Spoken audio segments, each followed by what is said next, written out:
ಪ್ರೀತಿಯ ವಿದ್ಯಾರ್ಥಿಗಳೇ, ಎಲ್ರಿಗೂ ನಮಸ್ಕಾರ.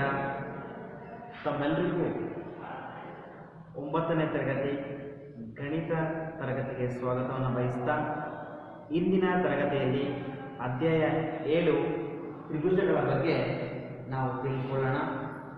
ಈಗಾಗಲೇ ಏನು ತ್ರಿಭುಜಗಳ ಬಗ್ಗೆ ಮೂಲಭೂತ ಪರಿಕಲ್ಪನೆಗಳನ್ನು ಹಿಂದಿನ ತರಗತಿಗಳಲ್ಲಿ ಈಗಾಗಲೇ ತಿಳಿದುಕೊಂಡಿದ್ದೀರಿ. ಒಂದ್ಸರಿ ನೆನಪು ಮಾಡ್ಕೊಳ್ಳೋಂಥ ಪ್ರಯತ್ನ ಮಾಡೋಣ. ಹಾಗಾದರೆ ತ್ರಿಭುಜ ಅಂದರೆ ಹೇಳಲಿಕ್ಕಾಗತ್ತಾ? ನೆನಪಿದೆಯಾ?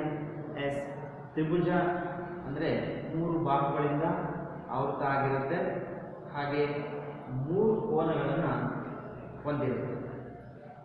ಈ ಒಂದು ತ್ರಿಭುಜದಲ್ಲಿ ಎ ಬಿ ಸಿ, ಈ ತ್ರಿಭುಜದಲ್ಲಿ 3 ಭಾಗಗಳು ಎ ಬಿ, ಬಿ ಸಿ ಹಾಗೂ ಎ ಸಿ 3 ಭಾಗಗಳಿಂದ ಆವೃತ ಆಗಿದೆ. ಹಾಗೆ 3 ಕೋನಗಳು ಯಾವ್ಯಾವು ಅಂದರೆ ಕೋನ ಎ, ಕೋನ ಬಿ ಹಾಗೆ ಕೋನ ಸಿ.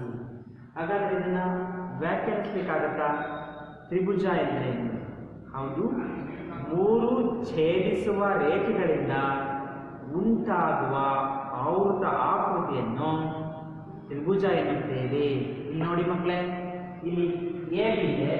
ಎ ಬಿಯನ್ನು ನಾವು ಎಕ್ಸ್ಟೆಂಡ್ ಮಾಡಿದೆ, ವಿಸ್ತರಿಸಿದೆ. ಹಾಗೆ ಬಿ ಸಿಯನ್ನು ವಿಸ್ತರಿಸಿದೆ, ಎ ಸಿಯನ್ನು ವಿಸ್ತರಿಸಿದೆ. ಅವು ಒಂದೊಂದು ಆ ಎ ಬಿ ಸಿ ಬಿಂದುಗಳಲ್ಲಿ ಸಂಧಿಸುತ್ತವೆ.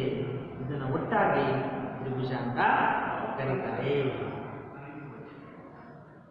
ಡಿಯರ್ ಸ್ಟೂಡೆಂಟ್ಸ್, ಇಲ್ಲಿ ನೋಡಿ, ನಾನು ಸರಿ ಈ ರೇಖೆಗಳನ್ನು ವಿಸ್ತರಿಸಿದ್ದೀನಿ. A B, B C, A C, ಈ 3 ರೇಖೆಗಳು, 3 ಭಾಗಗಳು ಒಂದನ್ನೊಂದು ಎ ಬಿ ಸಿ ಬಿಂದುವಿನಲ್ಲಿ ಪರಸ್ಪರ ಛೇದಿಸಿದೆ. ಆ ಛೇದಿಸಿದ ನಂತರ ಈ 3 ಭಾಗಗಳು ಛೇದಿಸಿವೆ ಅಲ್ವಾ?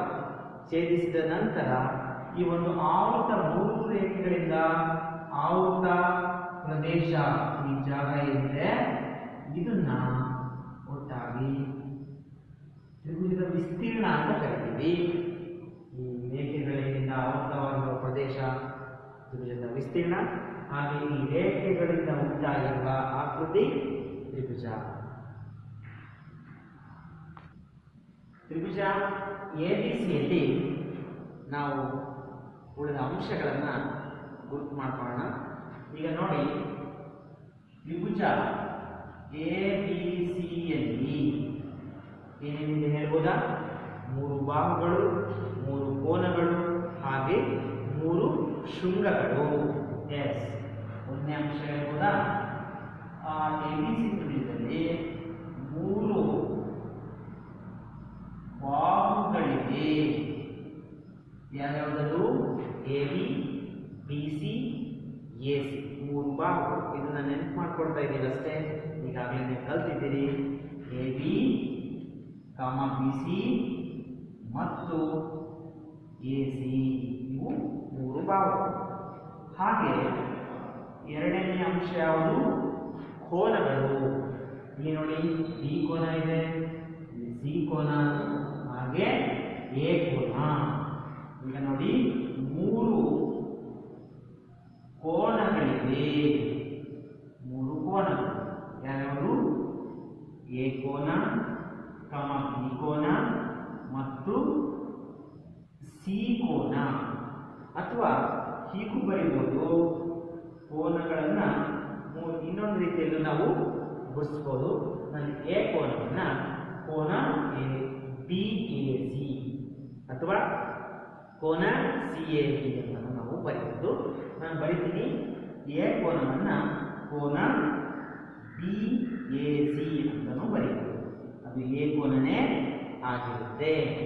ಅದೇ ರೀತಿ ಬಿ ಕೋನವನ್ನು ನಾನು ಕೋನ ಎ ಬಿ ಸಿ, ಕೋನ ಎ ಬಿ ಸಿ ಅಂದರೆ ಬಿ ಕೋನ ಆಗಿರುತ್ತೆ. ಹಾಗೆ ಸಿ ಕೋನವನ್ನು ನಾನು ಹೀಗೆ ಬರ್ತೀನಿ, ಕೋನ ಬಿ ಸಿ ಎ ಅಂತಲೂ ಬರೀಬೋದು, ಕೋನ ಎ ಸಿ ಬಿ ಅಂತಲೂ ಬರೀಬೋದು. ನಾನಿಲ್ಲಿ ಕೋನ ಎ ಸಿ ಬಿ ಅಂತ ಬರೀತೀನಿ. ಹಾಗೆ ಇನ್ನೊಂದು ಮುಖ್ಯವಾದ ಅಂಶ ಶೃಂಗಗಳು. ಇಲ್ಲಿ 3 ಶೃಂಗಗಳಿವೆ. ಇಂಗ್ಲಿಷಲ್ಲಿ ವೋಲ್ಟೇಸೀಸ್ ಅಂತ ಕರೀತಾರೆ. 3 ಶೃಂಗಗಳಿವೆ, ಶೃಂಗಗಳಿವೆ, ಶೃಂಗ ಬಿಂದುಗಳು ಅಥವಾ ಶೃಂಗಗಳು ಯಾವುದು? ಎ, ಬಿ ಮತ್ತು ಸಿ. ಇವು ಮೂರು ಶೃಂಗಗಳು. ಒಂದು ತ್ರಿಭುಜಕ್ಕೆ ಇವು ಮುಖ್ಯವಾದ ಮೂಲಭೂತ ಅಂಶಗಳು. ಇದನ್ನ ಬಳಸಿಕೊಂಡು ನಾವು ತ್ರಿಭುಜಗಳ ವಿಧಗಳನ್ನು ಕಲಿತಿದ್ವಿ. ನೆನಪಿದೆಯಾ? ತ್ರಿಭುಜದ ವಿಧಗಳಲ್ಲಿ ಮುಖ್ಯವಾಗಿ ಬಾಹುಗಳ ಆಧಾರದ ಮೇಲೆ ಮತ್ತೆ ಕೋನಗಳ ಆಧಾರದ ಮೇಲೆ ಅವುಗಳನ್ನು ವಿಧಗಳನ್ನು ನಾವು ಕಲ್ತಿದ್ವಿ. ನೆನ್ಪು ಮಾಡ್ಕೊಳ್ಳಿ ಒಮ್ಮೆ. ಬಾಹುಗಳ ಆಧಾರದ ಮೇಲೆ ಹೇಳಲಿಕ್ಕಾಗತ್ತಾ? ಎಸ್, ಸಮಬಾಹು ತ್ರಿಭುಜ, ಸಮದ್ವಿಬಾಹು ತ್ರಿಭುಜ, ಹಾಗೆ ಅಸಮಬಾಹು ತ್ರಿಭುಜ. ಹಾಗೆ ಸಮಬಾಹು ತ್ರಿಭುಜ ಅಂದ್ರೆ ಏನು? ಒಂದು ತ್ರಿಭುಜದಲ್ಲಿ ಮೂರು ಬಾಹುಗಳು ಸಮ ಇರುತ್ತೆ ಅಲ್ವೇ? ಹಾಗೆ ಸಮದ್ವಿಬಾಹು ತ್ರಿಭುಜ, ಯಾವುದೇ ಒಂದು ಯಾವುದೇ ಒಂದು ತ್ರಿಭುಜದಲ್ಲಿ ಎರಡು ಬಾಹು ಸಮ ಇದ್ದು ಒಂದು ಬಾಹು ಅಸಮವಾಗಿರುತ್ತೆ. ಅದು ಸಮದ್ವಿಬಾಹು ತ್ರಿಭುಜ. ದ್ವಿ ಅಂದ್ರೆ ಎರಡು. ಹಾಗೆ ಅಸಮಬಾಹು ತ್ರಿಭುಜ, ಯಾವುದೇ ಒಂದು ತ್ರಿಭುಜದಲ್ಲಿ ಮೂರು ಬಾಹುಗಳು ಬೇರೆ ಬೇರೆ ಅಳತೆಯನ್ನ ಹೊಂದಿರುತ್ತೆ. ತುಂಬಾ ಸುಲಭವಾದ ಅಂಶ. ಇದನ್ನು ನೀವು ಈಗಾಗಲೇ ನೆನಪು ಮಾಡ್ಕೊಳ್ಬೋದು. ಹಾಗೆ ಕಲ್ತಿದ್ದೀವಿ. ಇನ್ನೊಂದು ಕೋನಗಳ ಆಧಾರದಲ್ಲಿ ನಾವು ಅದರ ವಿಧಗಳನ್ನು ಹೇಳ್ಬೋದಾದ್ರೆ ಅದೇ ರೀತಿ ಬರುತ್ತೆ. ಅಲ್ಲಿ ಬಾಹುಗಳು ಸಮ ಇದ್ರೆ ಇಲ್ಲಿ ಕೋನಗಳು ಸಮ ಇರುತ್ತೆ. ಯಾವುದೇ ಒಂದು ತ್ರಿಭುಜದಲ್ಲಿ ಮೂರು ಕೋನಗಳ ಅಳತೆ ಒಂದೇ ಆಗಿದ್ರೆ ಅದನ್ನ ಸಮಕೋನ ತ್ರಿಭುಜ ಅಂತ ಕರೀತಾರೆ. ಹಾಗೆ ಯಾವುದೇ ಒಂದು ತ್ರಿಭುಜದಲ್ಲಿ ಎರಡು ಕೋನಗಳ ಅಳತೆ ಒಂದೇ ಆಗಿದ್ದು ಮತ್ತೊಂದು ಮೂರನೇ ಕೋನದ ಅಳತೆ ಬೇರೆ ಆಗಿದ್ರೆ ಅದನ್ನ ಸಮದ್ವಿಕೋನ ತ್ರಿಭುಜ ಅಂತ ಕರೀತಾರೆ. ಇಂಗ್ಲಿಷಲ್ಲಿ ಐಸೋಸೆಲೆಸ್ ಟ್ರಯಾಂಗಲ್ ಅಂತ ಕರೀತಾರೆ. ನೆಕ್ಸ್ಟ್, ಇಲ್ಲಿ ಯಾವುದೇ ಒಂದು ತ್ರಿಭುಜದಲ್ಲಿ ಮೂರು ಕೋನಗಳ ಅಳತೆಗಳು ಬೇರೆ ಬೇರೆ ಆಗಿದ್ರೆ ಅದನ್ನ ಅಸಮಕೋನ ತ್ರಿಭುಜ ಅಂತ ಕರಿತೀವಿ. ಇಲ್ಲಿ ಕೋನಗಳು ಮತ್ತು ಬಾಹುಗಳ ಅಳತೆಗಳನ್ನು ನಾವು ನೆನಪು ಮಾಡ್ಕೊಂಡು ಬಿಟ್ರೆ ಅದು ಯಾವ ತ್ರಿಭುಜ ಅಂತ ನಾವು ಸುಲಭವಾಗಿ ಗುರುತಿಸಬಹುದಾಗಿದೆ. ಪ್ರೀತಿಯ ವಿದ್ಯಾರ್ಥಿಗಳು, ಈಗ ನಾವು ಒಂದು ಅಂಶವನ್ನ ಈ ಘಟಕದಲ್ಲಿ ಅದನ್ನು ಮುಖ್ಯವಾಗಿ ಅಭ್ಯಾಸ ಮಾಡಬೇಕಾಗಿದೆ. ಅದು ತ್ರಿಭುಜಗಳ ಸರ್ವಸಮತೆ. ಇದು ಅಧ್ಯಾಯ 7. ಇದು ಈ 9ನೇ ತರಗತಿಗೆ ಮುಖ್ಯವಾಗಿರುವಂತಹ ಘಟಕ. ಯಾಕೆಂದ್ರೆ ಇದು ನಮ್ಮ 10ನೇ ತರಗತಿಗೆ ಮುಖ್ಯವಾಗಿ ಇದು ಇಲ್ಲಿಂದ ಮುಂದುವರಿಯುತ್ತೆ. ಹಾಗಾಗಿ ಈ ಸರ್ವಸಮತೆ ಈ ಕಾನ್ಸೆಪ್ಟ್ ಅನ್ನು ನಾವು ಚೆನ್ನಾಗಿ ಅರ್ಥ ಮಾಡಬೇಕಾಗುತ್ತೆ. ಇಲ್ಲಿ ಸರ್ವಸಮ ಮತ್ತೆ ಸಮರೂಪ ಎರಡು ಅಂಶಗಳನ್ನ ನೀವು ಚೆನ್ನಾಗಿ ನೋಡ್ಕೋಬೇಕು. ಸರ್ವಸಮ, ಫಸ್ಟು ತ್ರಿಭುಜಗಳ ಸರ್ವಸಮತೆ ಅಂದ್ರೆ ಏನು ಅಂತ ನೋಡೋಣ. ಅದಕ್ಕಿಂತ ಮುಖ್ಯವಾಗಿ ಮೊದಲು ನಾವು ಸರ್ವಸಮ ಅಂದ್ರೆ ಏನು ತಿಳ್ಕೊಳ್ಳೋಣ. ಸರ್ವಸಮ, ಸರ್ವವೂ ಸಮ. ಯಾವುದೇ ರೇಖಾಗಣಿತದ ಆಕೃತಿಗಳನ್ನ ವಸ್ತುಗಳನ್ನ ತೆಗೆದುಕೊಂಡಾಗ ನಾವು ಸರ್ವಸಮ ಕಲ್ಪನೆ ಬರುತ್ತೆ. ಉದಾಹರಣೆಗೆ ನಾನೀಗ ATM ಕಾರ್ಡ್ ತಗೊಂಡೆ. ನೋಡಿ, ಇಲ್ಲಿ ಎರಡು ATM ಕಾರ್ಡ್ಗಳಿದೆ. ಇದು ಮೊದಲೇ ಈಗ ಸಿಂಡಿಕೇಟ್ ಇತ್ತು, ಈಗ ಕೆನರಾ ಆಗಿದೆ. ಈ ಬ್ಯಾಂಕಿನ ATM ಕಾರ್ಡ್ಗಳು ಎರಡನ್ನೂ ನೋಡಿ, ಎರಡು ನೋಡ್ಲಿಕ್ಕೆ ಒಂದೇ ತರ ಇದೆ, ಕಲರ್ ಮಾತ್ರ ಬೇರೆ ಇದೆ. ಈಗ ಎರಡನ್ನೂ ಜೋಡಿಸ್ತೀನಿ ನೋಡಿ, ಎಷ್ಟಾಯ್ತು ಈಗ ಕಾರ್ಡ್? ಒಂದೇ ಅಲ್ಲ, ಒಂದೇ ಕಾರ್ಡ್.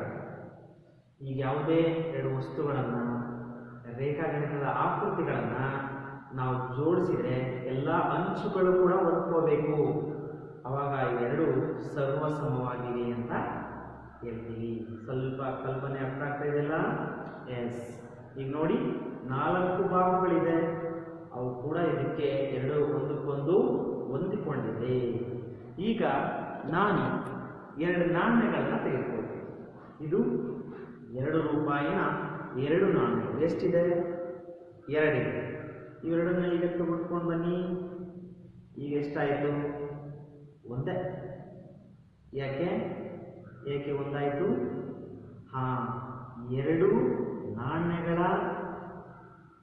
ಏನು ಪರಿಧಿ ಇದೆ ಸರ್ಕಂಫರೆನ್ಸ್ ಅಂತ ಕರಿತೀವಿ, ಇದು ವೃತ್ತಾಕಾರದಲ್ಲಿದೆ.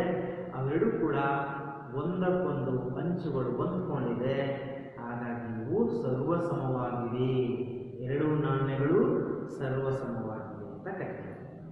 ಅದೇ ಥರ ನಾವು ಎರಡು ಸಮಬಾಹುಗಳಿರುವ ಸಮ ಅಳತೆ ಇರುವ ಎರಡು ತ್ರಿಭುಜಗಳನ್ನು ತೆಗೆದುಕೊಂಡ್ರೆ ಅವೆರಡನ್ನು ಜೋಡಿಸಿದ್ರೆ ಸರ್ವಸಮವಾಗಿದೆ. ಈಗ ಎರಡು ಕೈ ಇದೆ, ಈಗ ನಾವು ಇದನ್ನ ಒಂದಕ್ಕೊಂದು ಜೋಡಿಸ್ತೀವಿ, ಸರ್ವಸಮ ಆಗಿದೆಯೋ ಇಲ್ವಾ? ಹೌದು, ಸರ್ವಸಮ ಆಗಿದೆ. ಈಗ ನೋಡಿ, ಈ ಎರಡು ತ್ರಿಭುಜಗಳನ್ನು ನಾನು ತೆಗೆದುಕೊಳ್ತೀನಿ. ಇದು ಸಮಬಾಹು ತ್ರಿಭುಜ, ಇದು ಲಂಬಕೋನ ತ್ರಿಭುಜ. ಎರಡು ಸರ್ವಸಮ ಆಗಿದೆಯಾ? ಸುಲಭವಾಗಿ ಹೇಳ್ಬೋದು. ಹಾಗಿಲ್ಲ. ಯಾಕಾಗಿಲ್ಲ? ಅದರ ಎರಡು ಬಾಹುಗಳ ಅಳತೆ ಮತ್ತು ಕೋನಗಳ ಅಳತೆ ಒಂದೇ ಆಗಿಲ್ಲ. ಈಗ ಸ್ವಲ್ಪ ನಿಮಗೆ ಅರ್ಥ ಆಯಿತು. ಸರ್ವ ಸಮತೆ ಜನರಲ್ ಆಗಿ ಸಾಮಾನ್ಯ ರೂಪದಲ್ಲಿ ನಾವು ಹೇಳ್ಬೋದು ಅಂದರೆ ಯಾವುದೇ ರೇಖಾ ಗಣಿತದ ಆಕೃತಿಗಳ ಈ ಅಳತೆಗಳೇನಿದೆ ಅವು ಒಂದೇ ಆಗಿರಬೇಕು, ಹಾಗೆ ಅವುಗಳ ಗಾತ್ರ ಕೂಡ ಒಂದೇ ಆಗಿರಬೇಕು. ಆಗಿದ್ದಾಗ ಮಾತ್ರ ಅವುಗಳು ಸರ್ವಸಮವಾಗಿವೆ ಅಂತ ನಾವು ಹೇಳ್ಬೋದು. ಮತ್ತೊಮ್ಮೆ ಸರ್ವಸಮತೆ. ಸರ್ವಸಮತೆಯು ರೇಖಾಗಣಿತದಲ್ಲಿ ಒಂದು ಮೂಲಭೂತ ಪರಿಕಲ್ಪನೆಯಾಗಿದೆ. ಇದೊಂದು ಬೇಸಿಕ್ ಕಾನ್ಸೆಪ್ಟ್ಸ್. ಇದು ಇಂಗ್ಲಿಷಲ್ಲಿ ಕಾಂಗ್ರುಯೆನ್ಸ್ ಅಂತ ಕರೀತಾರೆ. Congruent triangles, similar triangles. ಸಮರೂಪ ಮತ್ತು ಸರ್ವಸಮ ಎರಡು ಸ್ವಲ್ಪ ಕನ್ಫ್ಯೂಸ್ ಆಗ್ಬೋದು. ಸ್ವಲ್ಪ ಕರೆಕ್ಟಾಗಿ ಸರಿಯಾಗಿ ಅರ್ಥ ಮಾಡಿಕೊಂಡ್ರೆ ನಮ್ಗೆ ಯಾವುದೇ ರೀತಿ ಗೊಂದಲ ಆಗೋದಿಲ್ಲ. ಅವುಗಳ ಆಕಾರದ ಮೇಲೆ ಇವುಗಳನ್ನು ವಿಂಗಡಿಸಬಹುದಾಗಿದೆ. ಮುಖ್ಯವಾಗಿ ನಾವು ಆಕಾರವನ್ನು ಗಮನಿಸಬೇಕಾಗುತ್ತೆ. ಯಾವುದೇ ಎರಡು ರೇಖಾಕೃತಿಗಳು ಸರ್ವಸಮತೆಯನ್ನು ಹೊಂದಿವೆ, ಸರ್ವಸಮವಾಗಿವೆ ಅಂತ ಹೇಗೆ ಹೇಳ್ಬೋದು ಅಂದರೆ ಅವುಗಳ ಗಾತ್ರ ಮತ್ತು ಆಕಾರ ಎರಡು ಮುಖ್ಯವಾಗುತ್ತೆ. ಗಾತ್ರ ಮತ್ತು ಆಕಾರ ಎರಡೂ ಒಂದೇ ಆಗಬೇಕು. ಆಗ ಮಾತ್ರ ನಾವು ಎರಡು ವಸ್ತುಗಳನ್ನು ಸರ್ವಸಮತೆಯನ್ನು ನಿರೂಪಿಸ್ಬೋದು. ಸರ್ವಸಮ ಹೇಳಬೇಕು ಅಂತ ನೆನ್ಪಿಟ್ಕೊಳ್ಳಿ, ನಾವು ಕನಿಷ್ಠ ನಮಗೆ ಎರಡು ವಸ್ತುಗಳು ಇರಲೇಬೇಕು. ಒಬ್ಬ ವಿದ್ಯಾರ್ಥಿ ಅವನು ಜಾಣನೋ ಅಥವಾ ತಡ್ಡನೋ ಹೇಳಲಿಕ್ಕೆ ಏನು ಬೇಕಾಗುತ್ತೆ? ಇಬ್ಬರು ಅದಕ್ಕಿಂತ ಹೆಚ್ಚು ವಿದ್ಯಾರ್ಥಿಗಳು ಬೇಕಾಗುತ್ತೆ. ಒಬ್ಬನೇ ಇದ್ರೆ ಹೇಳಲಿಕ್ಕಾಗಲ್ಲ. ಅದೇ ರೀತಿ ಸರ್ವಸಮವನ್ನು ಹೇಳಬೇಕು ಅಂದರೆ ಎರಡು ಅಥವಾ ಎರಡಕ್ಕಿಂತ ಹೆಚ್ಚು ರೇಖಾಗಣಿತೀಯ ಆಕೃತಿಗಳು ನಮಗೆ ಬೇಕಾಗುತ್ತೆ. ಪ್ರೀತಿಯ ವಿದ್ಯಾರ್ಥಿಗಳು, ಈಗ ನಾವು ತ್ರಿಭುಜಗಳ ಸರ್ವಸಮತೆಯನ್ನು ಒಂದ್ಸರಿ ಅರ್ಥ ಮಾಡ್ಕೊಳ್ಳೋಣ. ಸುಲಭ ಇದೆ. ಈಗ ನೋಡಿ, ಇಲ್ಲಿ ಎರಡು ತ್ರಿಭುಜನ ನಾನು ತೆಗೆದುಕೊಂಡಿದ್ದೀನಿ. ಎ ಬಿ ಸಿ ಒಂದು ತ್ರಿಭುಜ, ಹಾಗೆ ಇನ್ನೊಂದು ತ್ರಿಭುಜ ಡಿ ಇ ಎಫ್. ಈ ಎರಡೂ ತ್ರಿಭುಜಗಳಲ್ಲಿ ನಮಗೆ ಮೊದಲನೇದಾಗಿ ಅನುರೂಪ ಬಾಹುಗಳು ಮತ್ತು ಅನುರೂಪ ಕೋನಗಳು ಇವುಗಳನ್ನು ಗುರುತು ಮಾಡಲಿಕ್ಕೆ ಬಂದರೆ ಈ ತ್ರಿಭುಜಗಳ ಸರ್ವಸಮತೆಯನ್ನು ಸುಲಭವಾಗಿ ಅರ್ಥ ಮಾಡ್ಕೊಳ್ಬೋದು. ಇಲ್ಲಿ ನೋಡಿ, ಎ ಬಿ ಬಾಹು ಇದೆ, ಮಾರ್ಕ್ ಹಾಕಿದ್ದೀವಿ ಒಂದು ಒಂದು ಅಂತ. ಎ ಬಿ ಬಾಹುಗೆ ಅನುರೂಪ ಬಾಹು ಯಾವುದು ಅಂದರೆ ಡಿ ಇ ಬಾಹು. ಅದೇ ಜಾಗದಲ್ಲಿ ಇರಬೇಕು. ಈಗ ಏನು ಓರೆಯಾಗಿದೆ ಅದೇ ಬಾಹು ಅನುರೂಪ ಆಗಿರುತ್ತೆ. ಹಾಗೆ ಬಿ ಸಿ ಬಾಹುಗೆ ಅನುರೂಪ ಬಾಹು ಡಿ ಎಫ್ ಅನುರೂಪ ಬಾಹು ಆಗಿದೆ. ಹಾಗೆ ಎ ಸಿ ಬಾಹುವಿಗೆ ಅನುರೂಪ ಬಾಹು ಯಾವುದು ಅಂದರೆ ಡಿ ಎಫ್ ಅನುರೂಪ ಬಾಹು. ಅದಕ್ಕೆ ಸುಲಭವಾಗಿ ಅಂದರೆ ಮಾರ್ಕ್ ಒಂದು ಒಂದು, ಎರಡು ಗೆರೆ ಇಲ್ಲಿ ಎರಡು ಗೆರೆ, ಇಲ್ಲಿ ಮೂರು ಗೆರೆ, ಇಲ್ಲಿ ಮೂರು ಗೆರೆ ಸುಲಭವಾಗಿ ಗುರುತು ಮಾಡ್ಬೋದು. ಅದೇ ಪರಸ್ಪರ ಜಾಗದಲ್ಲಿರುವುದು ಅನುರೂಪ ಬಾಹು ಆಗಿರುತ್ತೆ. ಹಾಗೆ ಅನುರೂಪ ಕೋನಗಳು, ಹೇಗೆ ಅನುರೂಪ ಕೋನ ಟಿ ಅದೇ ಜಾಗದಲ್ಲಿ ಒಂದು 1 ಅಂತ ಮಾರ್ಕನ್ನು ಬಂದಿದೆ ಹಾಕಿದ್ದೀವಿ. ಅನುರೂಪ ಕೋನಗಳು.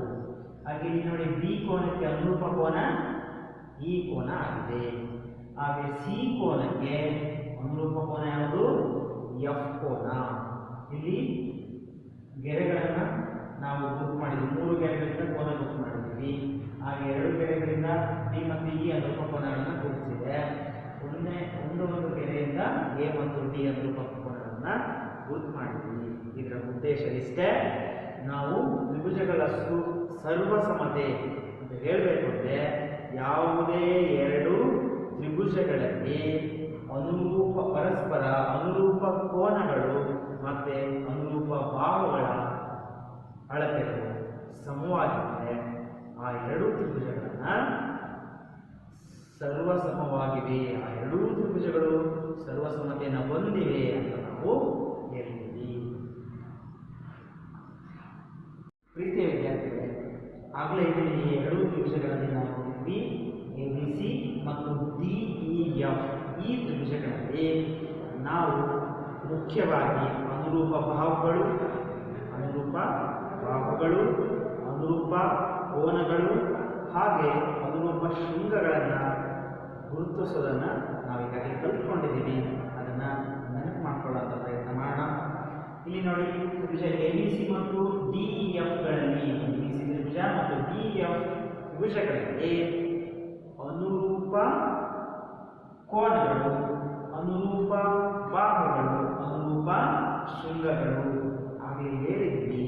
ಈಗ ನಾನು ಬರೆದಿದ್ದೆ, ಒಂದ್ಸರಿ ನೋಡಿಕೊಂಡು ಹಾಗೆ ಇದನ್ನ ಬರ್ಕೊಂಡ್ರೆ ನಮಗೆ ನೆನಪಿನಲ್ಲಿ ಉಳಿಯುತ್ತೆ.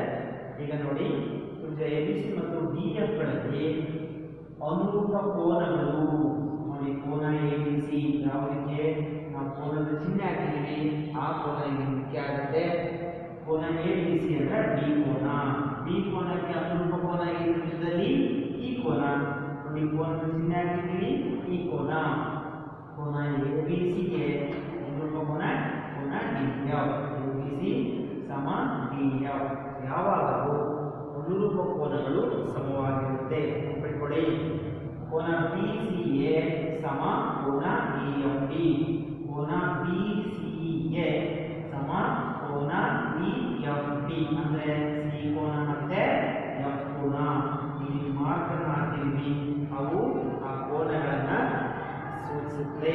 ಹಾಗೆ ಕೋನ BAC ಸಮ ಕೋನ EDF, BAC ಸಮ ಕೋನ EDF. ಇವು ಅನುರೂಪ ಕೋನಗಳಾಗಿರುತ್ತೆ. ಹಾಗೆ ಅನುರೂಪ ಬಾಹುಗಳು, ಇಲ್ಲಿ ನೋಡಿ, ABಗೆ ಅನುರೂಪ ಬಾಹು DE, BCಗೆ ಅನುರೂಪ ಬಾಹು EF, ACಗೆ ಅನುರೂಪ ಬಾಹು DF. ನೋಡಿ, ನಾನು ಇಲ್ಲಿ ಸಮ ಚಿಹ್ನೆ ಹಾಕಿದ್ದೀನಿ, ಇಲ್ಲಿ ಸಮ ಚಿಹ್ನೆ ಹಾಕಿಲ್ಲ. ಯಾಕೆ ಹೇಳಿ ನೋಡೋಣ. ಎಸ್, ಅನುರೂಪ ಬಾಹುಗಳು ಸಮವಾಗಿರುವುದಿಲ್ಲ. ಅದಕ್ಕೆ ಬೇರೆ ಬೇರೆ ಇರ್ಬೋದು. ಆದರೆ ಇಲ್ಲಿ ಎಬಿಗೆ ಅನುರೂಪ ಬಾಹು ಡಿನೇ ಆಗಿರುತ್ತೆ, BCಗೆ EF ಆಗಿರುತ್ತೆ, ACಗೆ DF ಆಗಿರುತ್ತೆ. ಅನುರೂಪ ಶೃಂಗಗಳು, ಎಗೆ ಅನುರೂಪ ಶೃಂಗ ಡಿ, ಬಿಗೆ ಅನುರೂಪ ಶೃಂಗ ಡಿ, ಸಿಗೆ ಅನುರೂಪ ಶೃಂಗ ಎಫ್. ಅದನ್ನು ಬರ್ತಿದ್ದೀವಿ. ತ್ರಿಭುಜ ABC ಮತ್ತು DEFಗಳಲ್ಲಿ ನಮಗೆ ಇನ್ನೊಂದು ಕಂಡೀಷನ್ ಇದೆ. 8ನೇ ತರಗತಿಯಲ್ಲಿ ನಾವು ಕೆಲವು ಸಿದ್ಧಾಂತಗಳನ್ನು, ಆಗ್ನೇಯ ಪ್ರತಿಜ್ಞೆಗಳನ್ನು, ಸ್ವೀಕೃತ ಸಿದ್ಧಾಂತಗಳನ್ನು ಕಲಿತಿದ್ವಿ. ಅದರಲ್ಲಿ ಬಾಹು ಕೋನ ಬಾಹು, ಬಾಹು ಬಾಹು ಬಾಹು, RHS ಲಂಬಕೋನ ವಿಕರ್ಣ ಬಾಹು, ಈ ರೀತಿಯ ಸಿದ್ಧಾಂತಗಳ ಸ್ವಯಂ ಸಿದ್ಧಗಳನ್ನು ನಾವು ಕಲಿತಿದ್ವಿ. ಅದೇ ರೀತಿ ಇಲ್ಲಿ ನೋಡಿದಾಗ 3 ಬಾಹುಗಳು 3 ಕೋನಗಳು ಸಮ ಇದ್ದರೆ ನಾವು ಆ 2 ತ್ರಿಭುಜಗಳನ್ನು ಸರ್ವಸಮ ಅಂತ ನಾವು ಹೇಳ್ತೀವಿ. ಇಲ್ಲಿ ನೋಡಿ, ತ್ರಿಭುಜ ABC ಮತ್ತು DEFಗಳಲ್ಲಿ ಇಲ್ಲಿ ಈ ಚಿತ್ರದಲ್ಲಿ ಮಾರ್ಕನ್ನು ತೋರಿಸಿದೆ. ಅದೇ ರೀತಿ ನಾವು ಸಮ ಅಂತ ಅಂದ್ಕೊಂಡಿದ್ದೀವಿ.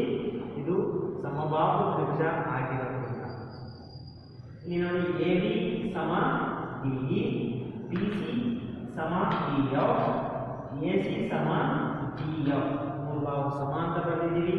ಹಾಗೆ 3 ಕೋನಗಳು, A ಕೋನ ಸಮ D ಕೋನ, B ಕೋನ ಸಮ D ಕೋನ, C ಕೋನ ಸಮ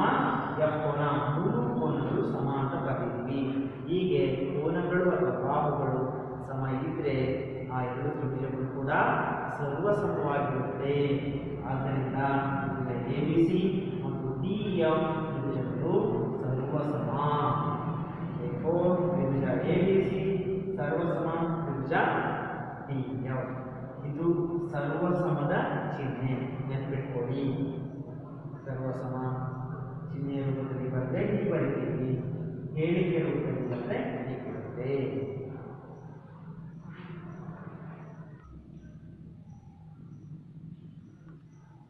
ಹಾಗಾದರೆ ಸರ್ವಸಮ ತ್ರಿಭುಜ, ಸರ್ವಸಮ ತ್ರಿಭುಜ ಅಂದ್ರೇನು? ತ್ರಿಭುಜಗಳ ಸರ್ವಸಮತೆ ಎರಡು ಒಂದೇ ಆಗಿದೆ. ಆ ವಾಕ್ಯವನ್ನು ಈಗಾಗಲೇ ನಾವು ಅನುರೂಪ ಬಾಹುಗಳು, ಅನುರೂಪ ಕೋನಗಳು, ಶೃಂಗಗಳು ನೋಡಿದ್ವಿ. ಅವುಗಳನ್ನು ಬಳಸಿಕೊಂಡು ನಾವು ವಾಕ್ಯವನ್ನು ಬರೀಬೋದು. ಯಾವುದಕ್ಕೆ? ತ್ರಿಭುಜಗಳ ಸರ್ವಸಮತೆಗೆ. ಈಗ ನೋಡಿ ಮಕ್ಕಳೇ, ಹಾಗಾದ್ರೆ ಒಂದು ವಾಕ್ಯ ಕೇಳಿದರೆ ತ್ರಿಭುಜಗಳ ಸರ್ವಸಮತೆ ನಿರೂಪಿಸಿ.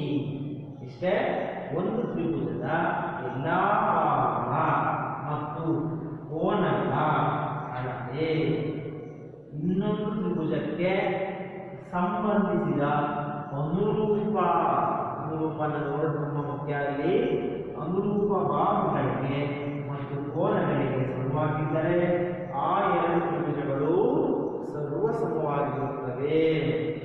ನೆನಪಿಟ್ಕೊಳ್ಳಿ, ಯಾವುದೇ ಎರಡು ತ್ರಿಭುಜಗಳು ಸರ್ವಸಮ ಅಂತ ಹೇಳಬೇಕು ಅಂದರೆ ಅವುಗಳ ಅನುರೂಪ ಬಾಹುಗಳು, ಎರಡೂ ತ್ರಿಭುಜಗಳ ಅನುರೂಪ ಬಾಹುಗಳು ಸಮ ಇರಬೇಕು. ಇಲ್ಲಾಂದ್ರೆ ಆ ಎರಡೂ ತ್ರಿಭುಜಗಳ ಅನುರೂಪ ಕೋನಗಳ ಅಳತೆಗಳು ಸಮವಾಗಿರಬೇಕು. ಆವಾಗ ನಾವು ಆ ಎರಡೂ ತ್ರಿಭುಜಗಳು ಸರ್ವಸಮವಾಗಿದೆ ಅಂತ ನಾವು ಹೇಳ್ಬೋದು.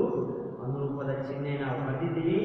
ಹೇಗೆ ಬರ್ತೀವಿ ಅನುರೂಪ ಚಿಹ್ನೆ ಇನ್ನೊಮ್ಮೆ ನೋಡಿ, ಚಿತ್ರದಲ್ಲಿ ನೋಡಿ. ತ್ರಿಭುಜ ABC ಹೇಗೆ ಬರೀಬೇಕು? ಇದು ಅನುರೂಪದ ಇದು ಯಾವ ಚಿಹ್ನೆ? ಸರ್ವಸಮದ ಚಿಹ್ನೆ. ಸರ್ವಸಮ ಇಲ್ಲಾಂದ್ರೂ ಈಗ ಮೂರು ಬೇರೆ ಆಗಿದ್ದು ಸರ್ವಸಮ. ತ್ರಿಭುಜ DEF ಸರ್ವಸಮ. ನೆನಪಿಟ್ಕೊಳ್ಳಿ, ಇದು ಇಷ್ಟು ಮೂಲಭೂತ ಕಲ್ಪನೆ. ಸಮ ರೂಪ ಬೇರೆ, ಇದು ಸರ್ವಸಮ. ಸರ್ವಸಮ ಮತ್ತು ಸಮರೂಪ ಸ್ವಲ್ಪ ಕನ್ಫ್ಯೂಸ್ ಆಗ್ಬೋದು. ಇದು ನೆನಪಿಟ್ಕೊಳ್ಳಿ, ಸರ್ವಸಮ ಸರ್ವಸಮ ಸರ್ವಸಮ.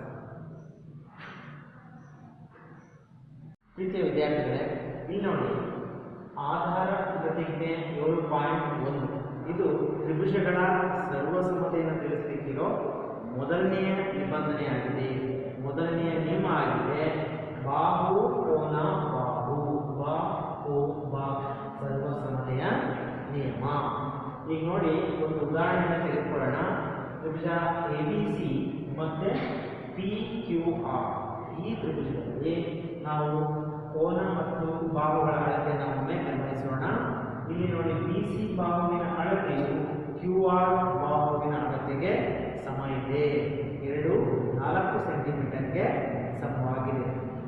ಹಾಗೆ AB ಮತ್ತು PQ ಅವೆರಡೂ ಕೂಡ 2 ಸೆಂಟಿಮೀಟರ್ ಅಳತೆಗೆ ಸಮವಾಗಿದೆ. ಕೋನ B ಮತ್ತು ಕೋನ Q 50 ಡಿಗ್ರಿ ಈ ಬೆಲೆಗೆ ಸಮವಾಗಿವೆ. ಆದ್ದರಿಂದ ನಾವು ಆಧಾರ ಪ್ರತಿಜ್ಞೆಯ ಪ್ರಕಾರ ಬಾಹು ಕೋನ ಬಾಹು ಸಿದ್ಧಾಂತದ ಪ್ರಕಾರ ಎರಡೂ ತ್ರಿಭುಜಗಳು ಸರ್ವಸಮವಾಗಿವೆ ಅಂತ ಹೇಳ್ತೀವಿ. ಇವು ಹೇಗೆ ಬಂತು ಏನು ಅಂತ ಹೇಳಿಕ್ಕಿಂತ ಕೆಲವನ್ನ ನಾವು ಒಪ್ಕೊಳ್ಳೇಬೇಕಾಗತ್ತೆ, ಕೆಲವನ್ನ ಪ್ರಶ್ನೆ ಮಾಡೋ ಹಾಗಿಲ್ಲ. ಹಾಗೆ ಈ ಎರಡು ತ್ರಿಭುಜಗಳು ಸರ್ವಸಮ ಹೇಗೆ ಅಂದರೆ ಬಾಹು ಕೋನ ಬಾಹು ಸಿದ್ಧಾಂತದ ಪ್ರಕಾರ ಅಂತ ಬಂದರೆ ಆಯ್ತು. ಇದಕ್ಕೆ ಹೆಚ್ಚಿನ ವಿವರಣೆ ಇರೋದಿಲ್ಲ. ಈಗ ಒಮ್ಮೆ ನೋಡಿ, ತ್ರಿಭುಜ ABC ಮತ್ತು ತ್ರಿಭುಜ PQR ಗಳಲ್ಲಿ ಕೋನ ಫಸ್ಟ್ ಮತ್ತೆ ಬಾಹು ಬರೋಣ. ಬಾಹುವಿದೆ AB ಬಾಹು ಸಮ PQ ಬಾಹು ಎಷ್ಟಕ್ಕೆ ಸಮ ಇದೆ? 2 ಸೆಂಟಿಮೀಟರ್ ಅಳತೆಗೆ ಸಮವಾಗಿದೆ. BC ಸಮ QR, BC ಸಮ ಕ್ಯೂ ಆರ್ ಇದು 4 ಸೆಂಟಿಮೀಟರ್ ಅಳತೆಗೆ ಸಮವಾಗಿದೆ. ಹಾಗೆ ಎ ಬಿ ಕೋನ ಎ ಬಿ ಸಿ ಸಮ ಕೋನ ಪಿ ಕ್ಯೂ ಆರ್. ಕೋನ ಎ ಬಿ ಸಿ ಸಮ ಕೋನ ಪಿ ಕ್ಯೂ ಆರ್. ಕೋನ ಪಿ ಕ್ಯೂ ಆರ್ ಎಷ್ಟು ಡಿಗ್ರಿಗೆ ಸಮವಾಗಿದೆ? 50 ಡಿಗ್ರಿ. ಕೋನ ಎ ಬಿ ಸಿ ಕೋನ ಪಿ ಕ್ಯೂ ಆರ್. ಎರಡು ಬಾಹು ಒಂದು ಕೋನ, ಎರಡು ಬಾಹು ಒಂದು ಕೋನ. ಬಾ ಕೋ ಬಾ ಸಿದ್ಧಾಂತ ಪ್ರಕಾರ ತ್ರಿಭುಜ ಎ ಬಿ ಸಿ ಸರ್ವ ಸಮಚಿಹ್ನೆ ಗೊತ್ತಿದೆ. ಆ ಸರ್ವ ಸಮಚಿಹ್ನೆಯನ್ನು ಬರೆಯೋಣ. ತ್ರಿಭುಜ ಪಿ ಕ್ಯೂ ಆರ್ ಎರಡು ತ್ರಿಭುಜಗಳು ಸರ್ವ ಸಮ. ಆದರೆ ನಾವು ಕಾರಣ ಬರೀಬೇಕಾದ್ರೆ ಬಾಹು ಕೋನ ಬಾಹು ಅದರ ಪ್ರಕಾರ ನಾವು ಬರೀಬೇಕು. ಅವರಿಗೆ ಗೊತ್ತಿರೋದ್ರಿಂದ ಇದು ದತ್ತ ಆಗುತ್ತೆ. ಮೊದಲನೇ ನಿಬಂಧನೆ ಯಾವುದೇ ಎರಡು ತ್ರಿಭುಜಗಳ ಎರಡು ಅನುರೂಪ ಬಾಹುಗಳು ಆಗ ಒಂದು ಅನುರೂಪ ಕೋನ ಸಮವಾಗಿದ್ದರೆ ಆ ಎರಡು ತ್ರಿಭುಜಗಳು ಸರ್ವಸಮವಾಗಿರುತ್ತವೆ. ಅಂದರೆ ಇದನ್ನ ಕೋನ ಉಳಿದ ಬಾಹುಗಳ ಅಳತೆಯೂ ನಾವು ಸಮ ಅಂತ ಬರೀಬಹುದಾಗಿದೆ.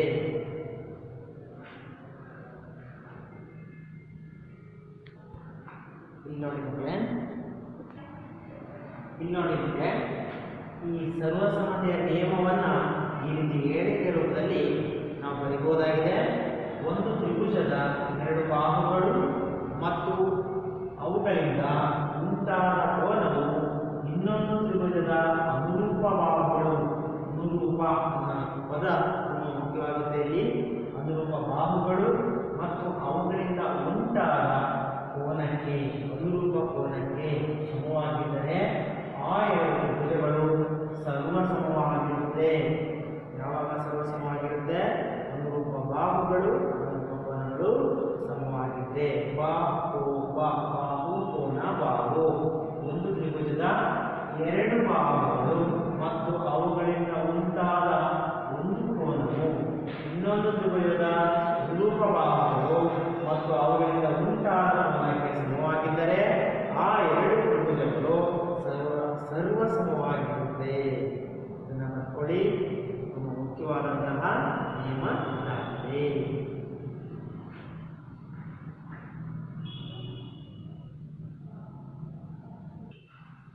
ಈಗ ಏನು ಬಾಹು ಕೋನು ಬಾಹು ಈ ಸರ್ವಸಮತೆಯ ನಿಯಮವನ್ನು ತೆಗೆದುಕೊಂಡಿದ್ವಿ. ಆ ಸರ್ವಸಮತೆಯ ನಿಯಮದ ಆಧಾರದ ಮೇಲೆ ಕೆಲವು ಲೆಕ್ಕಗಳನ್ನು ನಾವು ನೋಡೋಣ. ಉದಾಹರಣೆ ಒಂದು, ಚಿತ್ರದಲ್ಲಿ OA ಸಮ OB ಮತ್ತು OD ಸಮ OC ಇದ್ರೆ ಅದನ್ನು ಕೊಟ್ಟಿದ್ದಾರೆ ದತ್ತ. ಹಾಗಾದರೆ ತ್ರಿಭುಜ AOD ಆಗುತ್ತೆ, ಸರ್ವಸಮ ತ್ರಿಭುಜ BOC ಅಂತ ನಾವು ತೋರಿಸಬೇಕಾಗುತ್ತೆ. ಹಾಗೆ AD ಸಮಾಂತರ BC, AD ಸಮಾಂತರ BC ಅಂತ ಹೇಳಿ ತೋರಿಸಬೇಕಾಗುತ್ತೆ. ಈಗ ನೋಡಿ, ಮೊದಲನೇದಾಗಿ ನಾವು ತ್ರಿಭುಜ AOD ಮತ್ತು BOCಗಳನ್ನ ತೆಗೆದುಕೊಳ್ಳೋಣ. ಈಗ ಬರೀತೀನಿ, ಅವರೇ ಕೊಟ್ಟಿದ್ದಾರೆ. ತ್ರಿಭುಜ AOD ಮತ್ತು ತ್ರಿಭುಜ BOCಗಳಲ್ಲಿ ನಮಗೆ ಸರ್ವಸಮತೆಯ ಒಂದನೇ ನಿಯಮ ನೆನಪಿದೆ.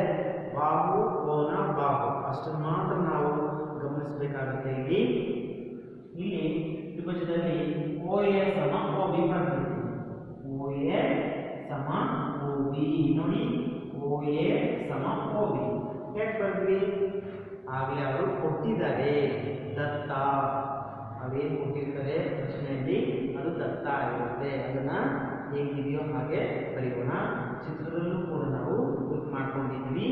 ಹಾಗೆ OD ಸಮ OC, OD ಸಮ OC, OD ಸಮ OC. ನಾವು ಪ್ರತಿ ಸ್ಟೇಟ್ಮೆಂಟ್ ಅಥವಾ ಈ ರೀತಿ ನಾವು ಸಮ ಅಂತ ಬರೀಬೇಕು ಅಂದರೆ ನಮ್ಗೆ ಅದಕ್ಕೊಂದು ರೀಸನ್ ಕೊಡಬೇಕಾಗತ್ತೆ, ಕಾರಣ ಕೊಡಬೇಕಾಗುತ್ತೆ. ಒಂದು ಹೇಳಿಕೆ, ಒಂದು ಕಾರಣ. ಈ ಕಾರಣ ಏನು ಅಂದರೆ ದತ್ತ ಅವರೇ ಹುಟ್ಟಿದ್ದಾರೆ ದತ್ತ ಬರ್ತೀವಿ. ನೆಕ್ಸ್ಟ್ ಇಲ್ಲಿ ಮೂರನೇದಾಗಿ ಕೊಟ್ಟಿಲ್ಲ, ನಾವಿಲ್ಲಿ ಮಾರ್ಕ್ ಹಾಕೊಂಡಿದ್ದೀವಿ. ಇದೆರಡು ಭುಜಗಳನ್ನ ಕಟ್ ಮಾಡಿದ್ರೆ ಇದು COB ಭುಜ ಈ ಕಡೆ ಬರುತ್ತೆ. ಇರಲಿ, ಇಲ್ಲಿ ಈ ರೀತಿ ಕೋನಗಳಿದೆ. ಕೋನ AOD ಸಮ ಕೋನ COB ಅಂತ ಬರೀತೀವಿ.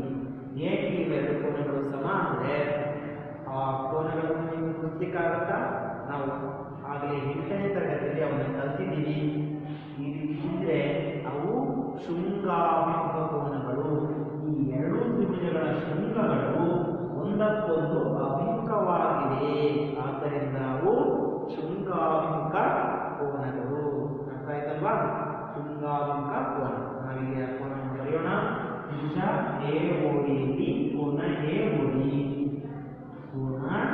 AOD ಸಮ ಕೋನ COB ಕೋನ COB.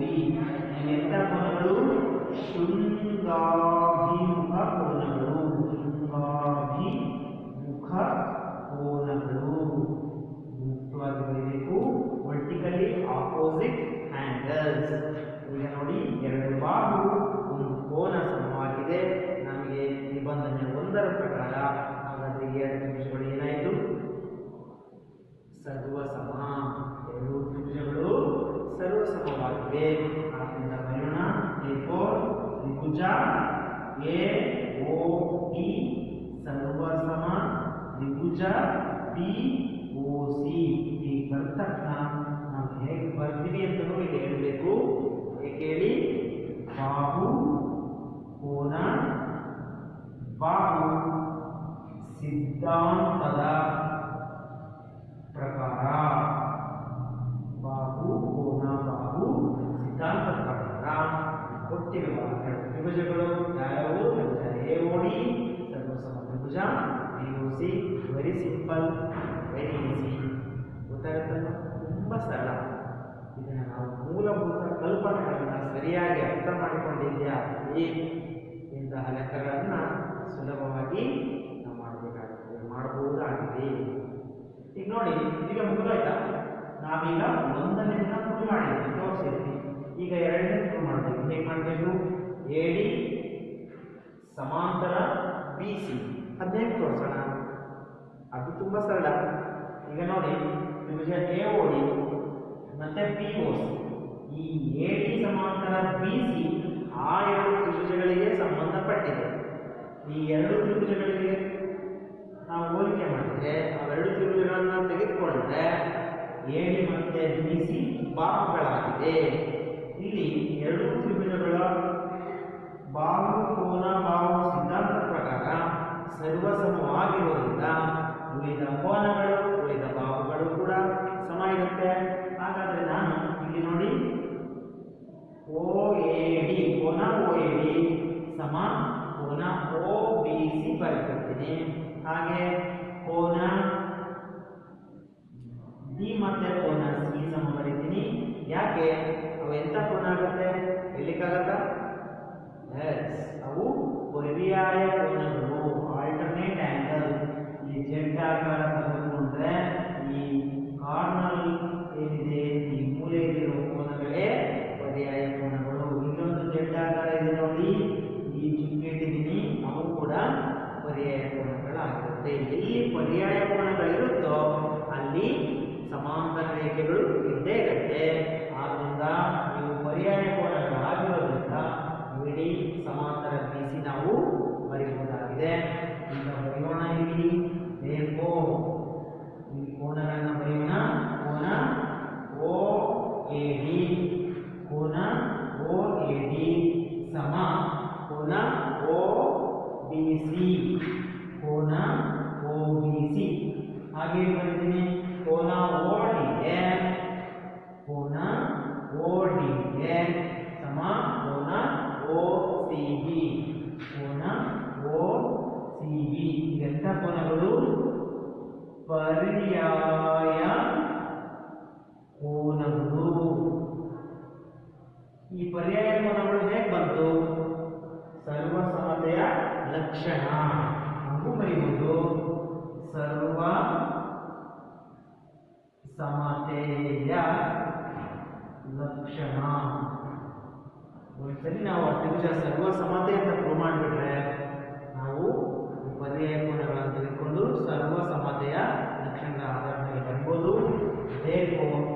ಇವೆರಡು ಪರ್ಯಾಯ ಕೋನಗಳು ಇರೋದ್ರಿಂದ ನಾವು ಸರಳವಾಗಿ ಬರೆಯಬಹುದು. ಈ ಪರ್ಯಾಯ ಕೋನಗಳು ಹೊಂದಿರೋದ್ರಿಂದ AD ಸಮಾಂತರ BC.